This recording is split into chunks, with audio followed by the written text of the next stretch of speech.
Exodus bung som khaw khup te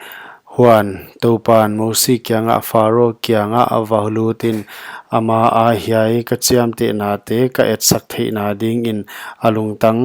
asikha te lungtang to ka khau sak a hi natapa bil le katapa tapa bil a aigupta gama bang thil a hiya ka hi alakwa chiam te na ka hi te na gen thei a topa ka hi chi na thei na ding un achi hi faro kyanga mosi le aron alutwa akyanga hebrew te topa pathianin hi chin achi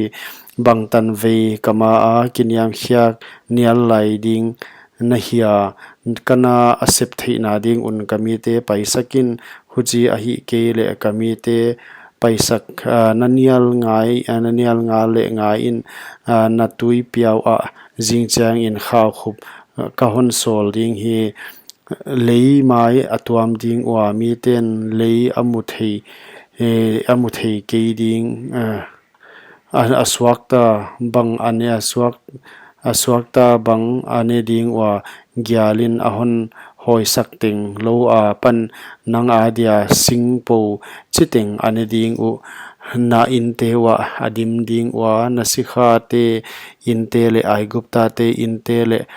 leitung a ompe leitung a om pan tu ni a tan a napate u pate un amu ngei lo u achi u hi huchi hi in a hi ke pa faro apan apot kheta huchi in akiheya faro apan apot kheta hi faro sikha ten akyanga bangtan hiai mi pa e adia thang hiding a hiya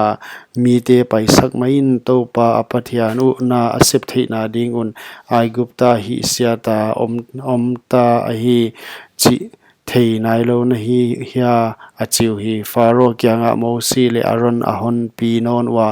aman akyang wa pai un topa na pathian un u na vasemun himale apai ding te kwate hi wa achi mosin kana pangte u to katek te u to ka tapa te u le katanu te u ka gan hon te u le ka belam hon te u to ka pai ding u hi topa kyang a an kwang lui na nei ding ka hi zia kun achi hi himale aman akyang wa topa na kyang wa om hen na numei te u le nanaw neu te u kahon paisak le enma un nama wa gelo a om hi huchi hilowe na ano piching pasal piching tengkwanun la topa na vasemun huaila na ut ngalwa achi hi hujin faro apan del hiak ina omu hi topan mosi kyanga aigupta gamtunga khaw khupte ahong om na ding in na khut zan khia in aigupta gam a ahong pai to wa gam a hai chi teng gyalin a hoi teng tan pha anek thei na ding un achi hi mosi in aigupta gamtunga achiang khun alika huan to huai ni nitum in le huai zan khwa in swalam hui anung saka jingsang ahong hi in swalam hui in khaw khup ahon tunta hi huchin aigupta gamteng tunga khaw khupte a omwa aigupta gamteng tenga a khol wa achim ta khwaima amau hi amalam wa huchi bang khaw khup a omngi ke a anung lam wa leng huchi bang a om ke ding hi leimai teng atuam ziakun gamsung amialta hi gam a hai chi gyalin a hoite singa to ane u hi huchi in sing te a hiam lo a hai chi te a hiam leng thil hing a om take aigupta gamsung teng a huai takin faro in kin takin mosi le aron asam saka topa na pathian le no te tung a kana khial ta hi huai jakin tu in kahon ngen a hi tu tung kya hiai ka khel na ngai dam in la ke apan hiai sina alak mang theina ding in topa na pathian kyang a ngenin achi hi hujin faro apan apai kheta a topa kyanga angen ta hi topan swalam hui hat ma akha ta a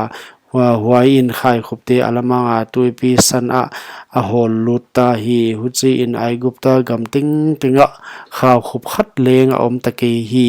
hima ale atopan faro lungtang a khau saka Israel suan te apai sak nuam tuan ke hi mialna huan topan mo sikyang Aigupta gam tunga khomial thei ding khop in ding khop mial sa a om theina ding in van lam a na khud lik to in achi hi mosi in van lama a khud alik to wa hu chi in ni thum sung Aigupta gam ting a khomial bik beka om ta hi kwa ma akimu to akiwa a om na wa pan kwa ma in ni thum sung a tho khe ke u hima ale Israel suan te na a khwa awa khi faro in mosi asam a payun to pa na semun na bong honte na gan honte u kya om hen na naw neute u leng hon ten leng hon zui te un leng hon zui u hen achi hima le mosin to pa kapathianu kyang a ka ki thoina ding un ki thoina te le hal mang thilat te leng na hon piang ngi ding a hi ka bong honte un leng a hon zui ding u a hi nung lama khechin khat lel leng nu chiat a hi ke ding huai te apan to pa kapathian u na sep na dia kalag ding u a hi ziakin hiwai mun a haimun katun masya u bang in a ya to pa na ka sep ding u ka thei ke u achi hi himale to pan faro lungtang a khau saka amao apai sak nuam ke hu chi in faro in akyanga ka kyang a pan pai mang in kamel munon lo ding in pilwang in kamel namu ni